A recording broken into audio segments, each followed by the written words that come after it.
Tonight, Bill Clinton's history-making deposition. The former president questioned over his ties to Jeffrey Epstein. That dramatic testimony. Clinton saying he, in his words, saw nothing and did nothing wrong during his time with Epstein. How he responded when asked about this hot tub photo and whether he visited Epstein's island. Also tonight, our exclusive reporting how President Trump criticized FBI Director Kash Patel for this video of him partying with the U.S. men's hockey team. Plus, what the president said about what he described as a friendly takeover of Cuba. The first on-camera interview with the family of Renee Good, what they want the world to know about their daughter. And we asked them if the Trump administration has reached out since her death. Could this security video, take a look, bring investigators closer to finding Nancy Guthrie? Our team times out the drive. Could it have been caught on this camera after the abduction? Plus, the man arrested outside Nancy's home. The deadly tram crash, terrifying video of this tram, look at this, suddenly derailing and then slamming into that building in Milan. What went wrong? Top story starts right now.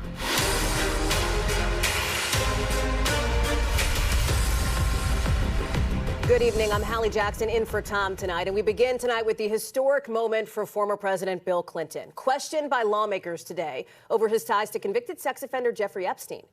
This is a big deal. It is the first time that a sitting or former president has testified in front of members of Congress in more than 40 years. The former president, questioned by the Republican-led House Oversight Committee for something like 6+ hours today. And it was closed to the public, but the former president posted his opening remarks online, saying in part, "I saw nothing and I did nothing wrong."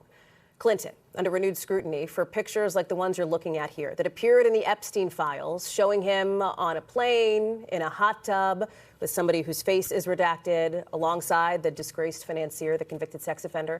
Important to note, simply being in the files does not imply wrongdoing.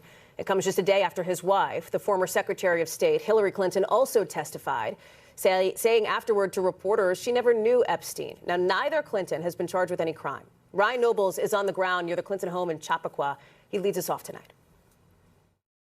Tonight, former President Bill Clinton, under oath, taking direct questions about his relationship to convicted sex offender Jeffrey Epstein.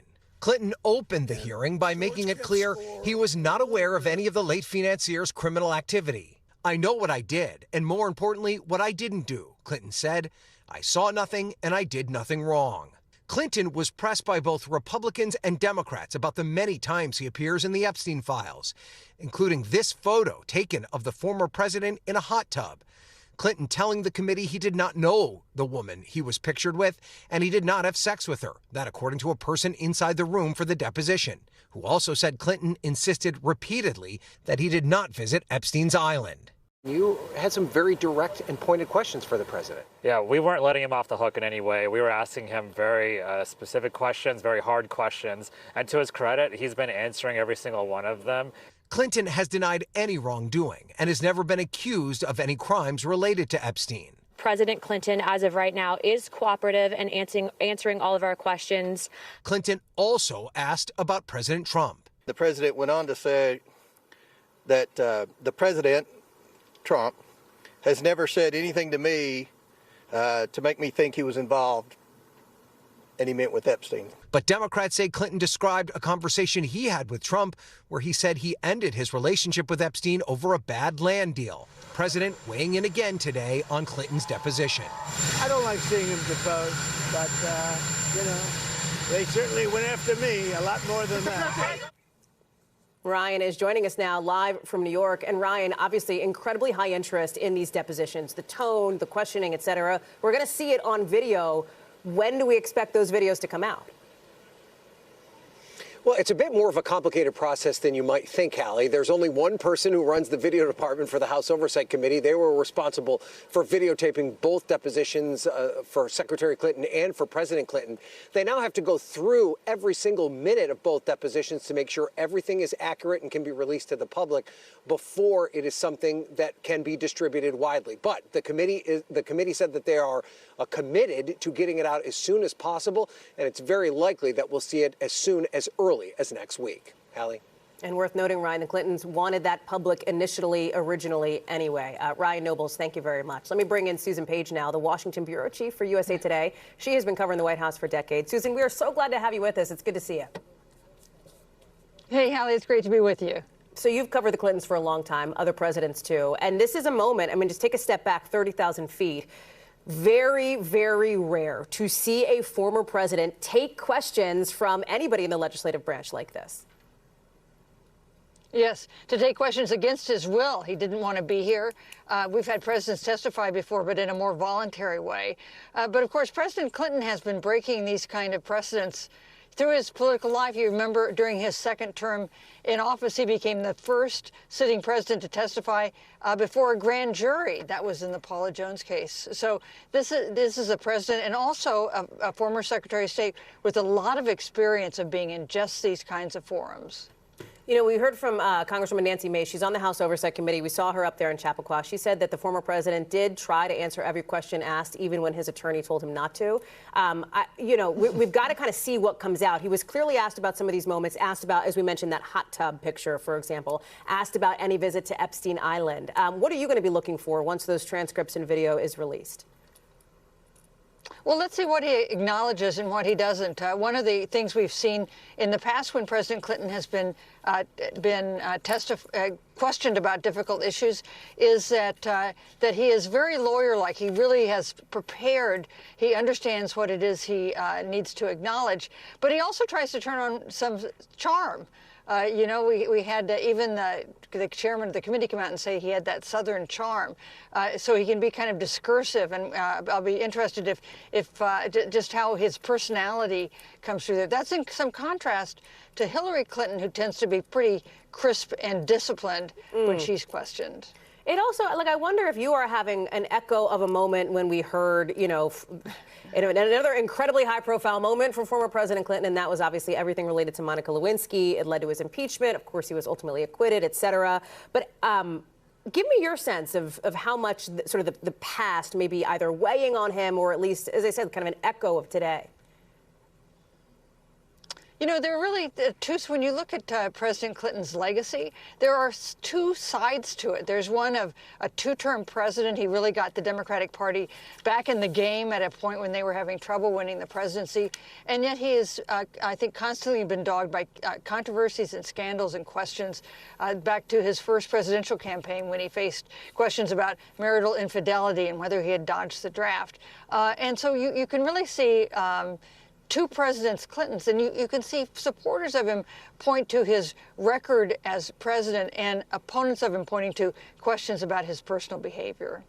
I mentioned this with Ryan, Susan, but I think it's really worth sort of highlighting here. There was a bit of a to-do, if you will, over whether this testimony would be public, live, released to the public, whether it would be behind closed doors. Obviously, the Clintons faced a potential contempt of Congress vote if they hadn't gone through with this. Why do you think they wanted this to be public? I mean, they talked about this, in their view, being somewhat political.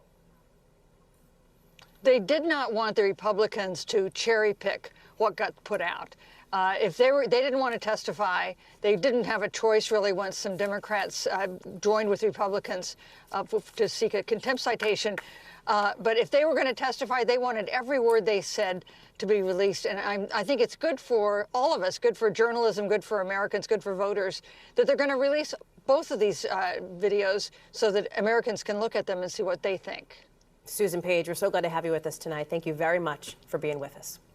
Also tonight, to an NBC News exclusive report, President Trump expressing his disappointment in FBI Director Kash Patel over his behavior at the Winter Olympics, according to a person familiar with the matter. You remember this, Patel facing scrutiny for that locker room celebration with the U.S. men's hockey team after they won the gold medal. I want to bring in our Gabe Gutierrez, who has more on this reporting. This is a Kash Patel call your office kind of moment, huh?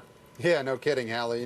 This is all related, as you suggested, to that video of FBI Director Patel partying in that locker room with the U.S. men's hockey team, including chugging beer after they won gold. Now, President Trump told Patel he was disappointed in his behavior. That's according to a person familiar with the matter. Now, the president, who does not drink, said he was also unhappy with Patel's use of government aircraft for the trip. The FBI declined to comment. Now, Patel previously said, Hallie, that he was in Italy for official meetings with Italian law enforcement and that the hockey team invited him to celebrate. An FBI spokesperson said that Patel would reimburse any personal expenses. Meanwhile, the White House tells us the president has full confidence in his administration, touting falling crime rates, Hallie. you know, there's that piece of it, sort of the fallout, the aftermath of Milan. There's also this new development as we've been keeping an eye on what's happening down in the Caribbean, in Cuba, for example. And you asked President Trump about that, made a lot of news here. Let's listen to some of what he had to say. The Cuban government is talking with us. They're in a big deal of trouble, as you know. They have no money, they have no anything right now. But they're talking with us, and maybe we'll have a friendly takeover of Cuba. Gabe, what is a friendly takeover? That is a huge question, Hallie, but it is further than he has. You know, those are his strongest comments so far when it comes to Cuba. You remember previously he said that, yes, it was a failed nation. He said that Cuba was likely to fall, but he never used the word takeover when it came to Havana. Now, I had asked him the question about that incident earlier this week where 6 people were injured, 4 people were killed, according to the Cuban government, including 1 American killed, U.S. citizen killed, and another one injured and is currently recovering. That deadly incident off the coast of Cuba where there was that alleged firefight. I asked the president about all of that and whether he believed the Cuban government's version of events. He did not directly answer that question. He just pivoted to the answer you just heard. Then he also added that Secretary of State Marco Rubio was having high-level talks with the Cuban government. He also made some news on Iran, as there is this threat pending from him that he may potentially strike Iran. He's not thrilled with how talks have gone in Geneva, right?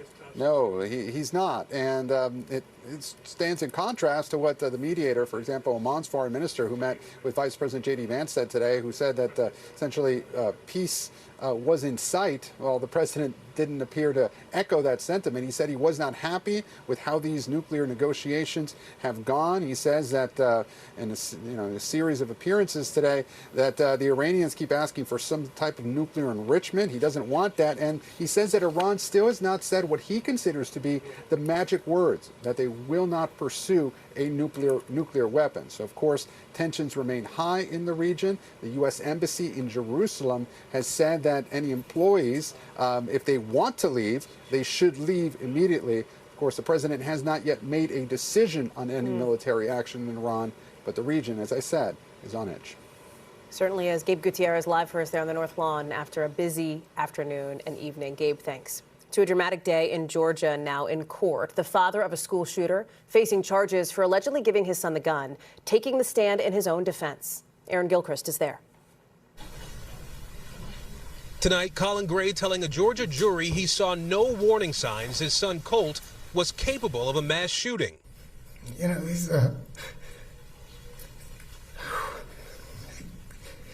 he's a good kid. But prosecutors say Colin Gray knew Colt had extensive history of anger and violence, and that he was negligent when he gave his 14-year-old son the AR-style rifle investigators say was used in the 2024 shooting at Appalachia High School. Gray said today the gun was meant for hunting and that he taught his son to be responsible with it. We didn't have him in a safe, but I'm telling you that he had a healthy respect for weapons. Gray also asked about these photos of his son's bedroom wall showing the gunman convicted in the 2018 school shooting in Parkland, Florida. I didn't see the shrine at any point in time in Colt's room. His testimony comes a day after prosecutors played these videos they say show Colt Gray walking through the school with the rifle wrapped in poster board. Gray sobbing as video prosecutors say shows Colt shooting and killing 2 students and 2 teachers played in court. Today, prosecutors zeroing in on inconsistencies in Gray's interviews and his failure to get his son help for behavioral and mental health issues. I believe he needed more than anger management at that point. But you didn't make it happen? Not that day, no, sir. And Colt still has access to that rifle? He does. Aaron Gilchrist is joining us now from outside that courthouse in Georgia. So, Aaron, defense wrapping up today. Sounds like the jury could get the case as soon as Monday?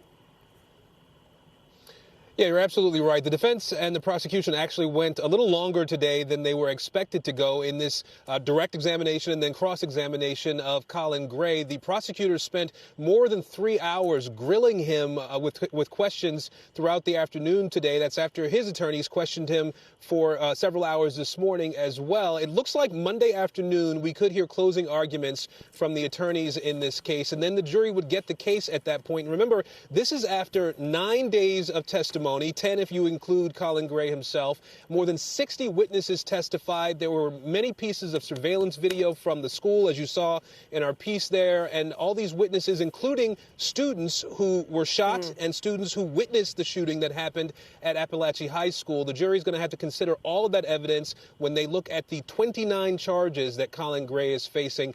2 counts of second-degree murder of a child for the 2 students who were killed, as well as 20 counts of child cruelty, Hallie. These are all counts that have to be where Gray would have to be found guilty in order for the charges like second-degree murder to be considered for him to be found guilty on those charges as well. Yeah, Aaron, it's such a high-profile trial. There's going to be a lot of people watching for that verdict, possibly next week. Aaron Gilchrist, thank you very much.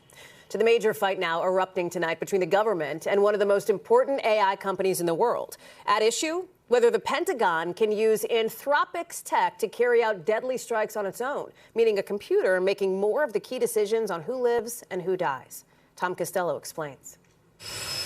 President Trump didn't wait for the 5 p.m. deadline to pass, announcing at 3:47 p.m. he's cutting off AI giant Anthropic, posting on Truth Social, "The United States of America will never allow a radical left woke company to dictate how our great military fights and wins wars. I am directing every federal agency in the United States government to immediately cease all use of Anthropic's technology." That move after Anthropic's CEO Dario Amodei refused an ultimatum from Defense Secretary Pete Hegseth to remove safeguards that would limit lawful use of its AI system called Claude.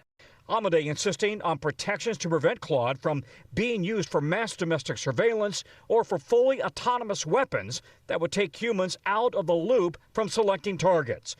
Amodei writing, "We believe AI can undermine rather than defend democratic values." The Pentagon already widely uses Anthropic. Anthropic argues safeguards are essential because the law has not yet caught up with AI.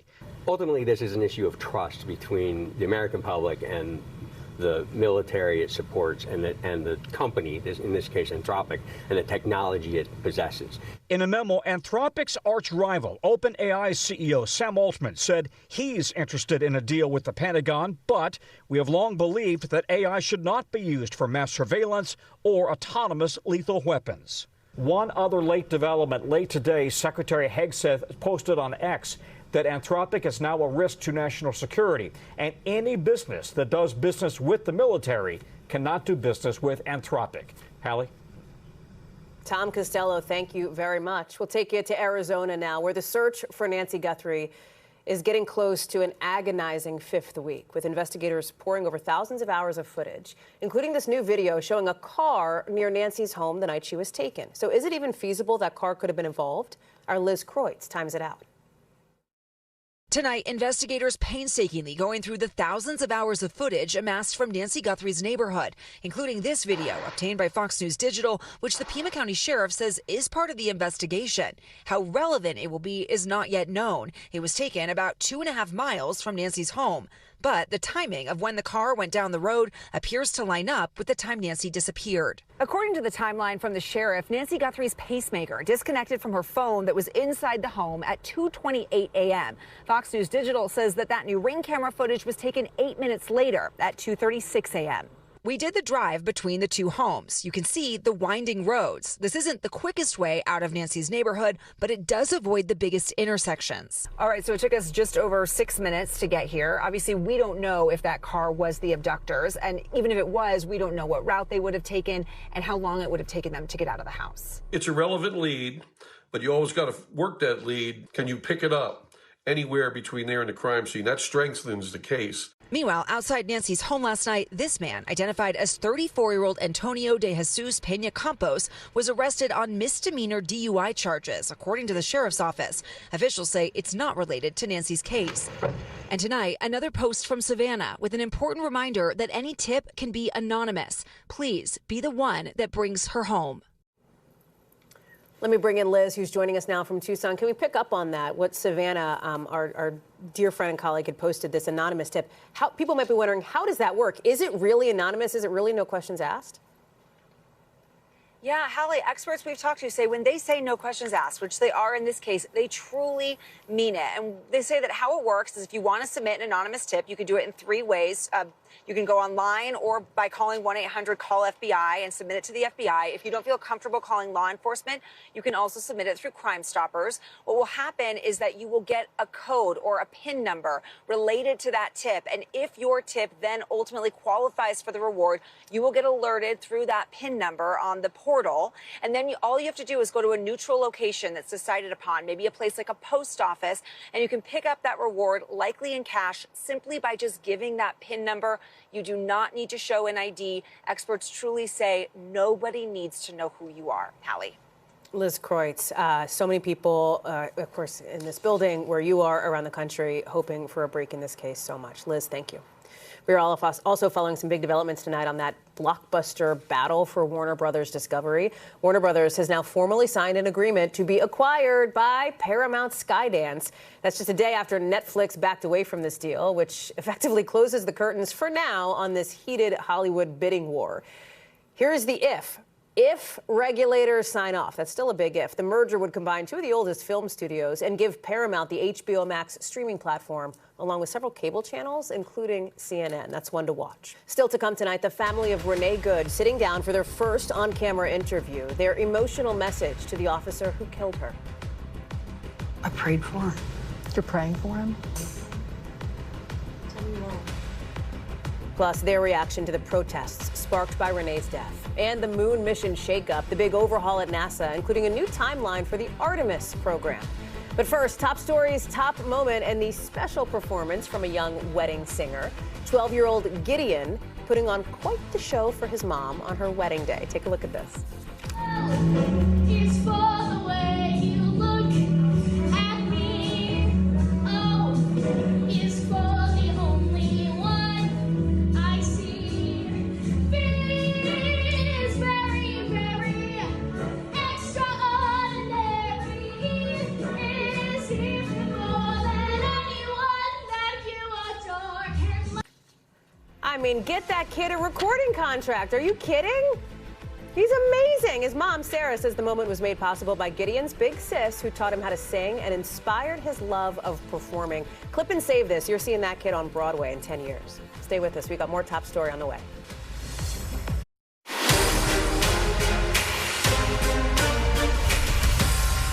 We are back now with the latest security scare in the skies over Texas. The military apparently shooting down a Customs and Border Patrol drone with a laser earlier this week, according to a U.S. official familiar with the incident. That's just weeks after a separate incident that led to the shutdown of more airspace around El Paso. I want to bring in Ryan Chandler, who's got the latest from Texas. Ryan, what happened here?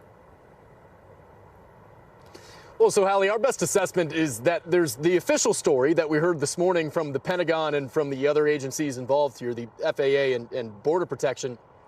And then there's a more full version of the story that we've been learning through sources to NBC News throughout the day.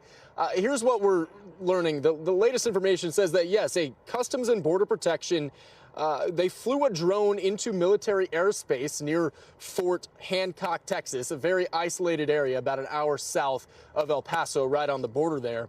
But they didn't tell anybody that they were doing this. So the Pentagon moves to shoot it down, and it's only after they assessed the damage on the ground that they realized that they had essentially targeted some of their own infrastructure.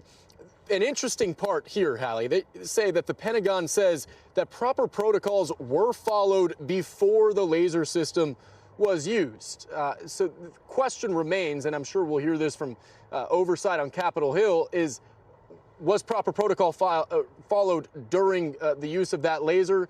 You would assume the fact that it targeted American property, maybe not, but certainly a lot of questions for Congress that are already coming out tonight, Hallie. People may be hearing this and going, well, wait a second, wasn't there just another thing about a drone getting shot down around Texas? This is all separate, right? That was Border Patrol shooting down what they thought was a Mexican cartel drone, turned out to be a party balloon. And the airspace around this airport was temporarily shut down after a big controversy, then reopened. Right, a very separate incident, but the question remains, is it tied to a pattern of miscommunication or errors with interagency work between the Pentagon, Border Patrol, and crucially FAA, which took the abrupt and immediate action to close airspace out of an abundance of caution to protect commercial air travel. The impact to air travel, though, is not comparable in this case, though. In El Paso, we thought that was going to be a major issue. Here, there wasn't even a civilian airport in the area that was closed. So fortunately, while certainly a lot of questions remain in this instance, it could have been a lot worse, Hallie. Ryan Chandler, thank you very much for that live for us in Texas. To Top Stories news feed now, and an update on the measles outbreaks across the country. New CDC data shows the U.S. has recorded about 1,100 cases so far this year, with outbreaks in more than half of all states. Here's why it matters. In all of last year and all of 2025, the U.S. reported about 2,200 measles cases. So think about that. We're on track to top that number now by June. Health officials warn measles is one of the most contagious diseases. It can be especially dangerous in babies and very little kids. They say the best way to protect yourself is by getting a vaccine. And NASA tonight announcing a huge overhaul to its Artemis moon program. The goal of the changes? To boost the number of missions before landing back on the moon. The plan also adds additional trips to the moon. NASA's administrator says the changes will help with safety and cut back on delays. And some dramatic new video of an ape smashing the glass of its enclosure at the Memphis Zoo. You got to see this. The laughter turning to yelling there as the ape leaps into the glass pane there, cracks it as people film from the other side. Zoo officials say the animal never made it through. Nobody was hurt. We're told that this whole habitat area is closed while crews fix it up. And some big news tonight from Broadway. Megan Thee Stallion is set to make history when she makes her onstage debut in Moulin Rouge. Starting next month, Megan, three-time Grammy winner. She's going to take over as the iconic nightclub owner, making her the first female-identifying star to play that role. Megan will only be in it for 8 weeks, but Moulin Rouge is also teasing that the show might include some of Megan's own music, so that'll be interesting to watch. Much more news to get to tonight, including now the disturbing murder of a millionaire philanthropist at a senior living facility in Maryland. Police arresting an employee who worked there, alleging that he planned the killing for a month. Emily Aketa has more on the tip from his co-workers that led police to the suspect. This surveillance video showing a person in a plaid jacket, wig, and face covering helped lead police this week to 22-year-old Marquise James, now facing numerous charges including first-degree murder. Investigators in Maryland say James, a med tech at a senior living center, shot and killed one of its residents 2 weeks ago, 87-year-old Robert Fuller Jr., a millionaire philanthropist. We do not have a good sense of why he shot and killed Mr. Fuller. Upon speaking with him, he said their relationship was very good, and he would never have hurt Mr. Fuller. But prosecutors say James had been planning the killing for a month.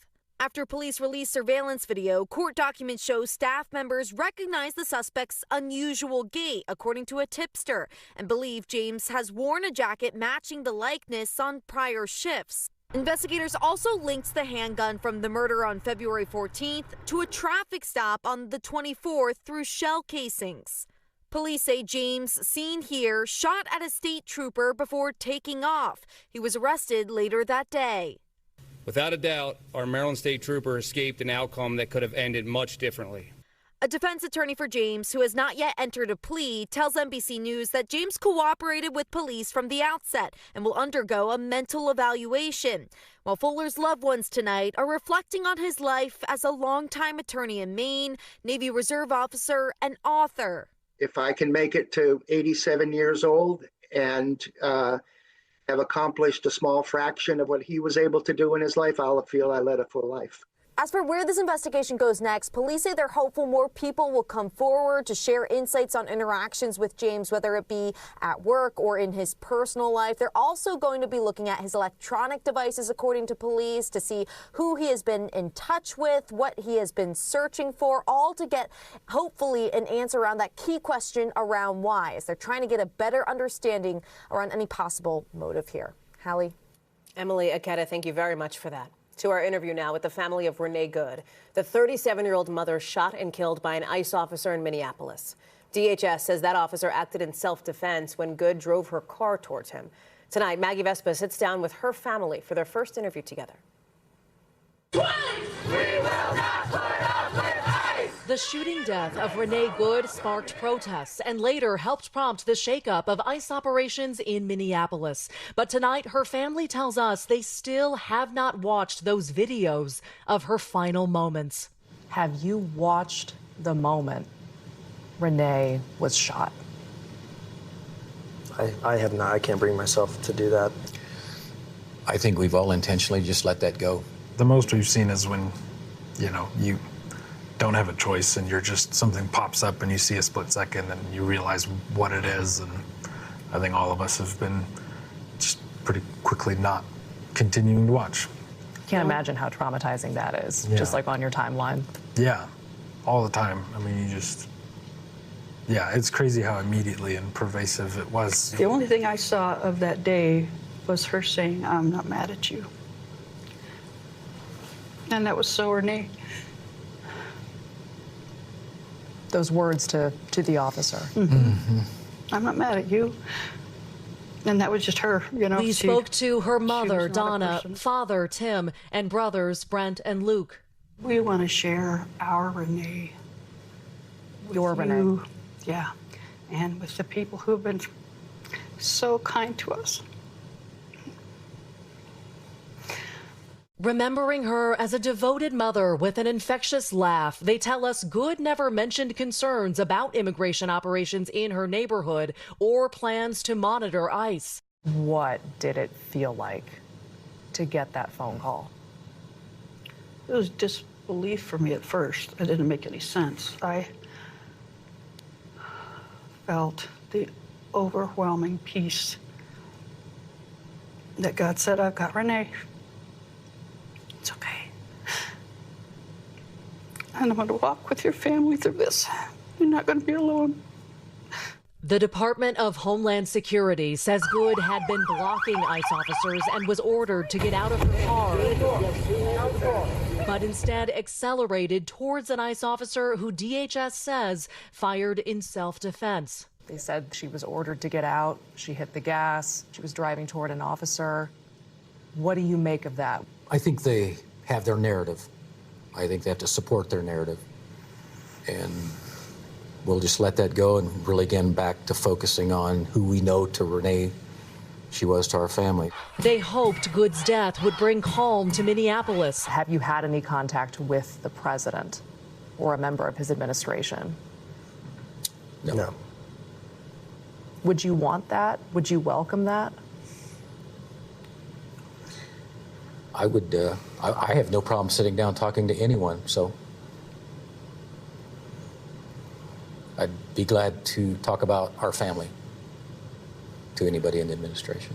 I think the kind of change we're wanting involves everybody having the conversation about what it looks like for people to be able to be safe in their own communities and for this kind of harm to not happen again. And so that entails everybody. And we also asked about ICE officer Jonathan Ross. I prayed for him. You're praying for him? Tell me why. We all need prayer. The family telling us their message now. It is something needs to change, and I believe things can change. We have to work hard at that.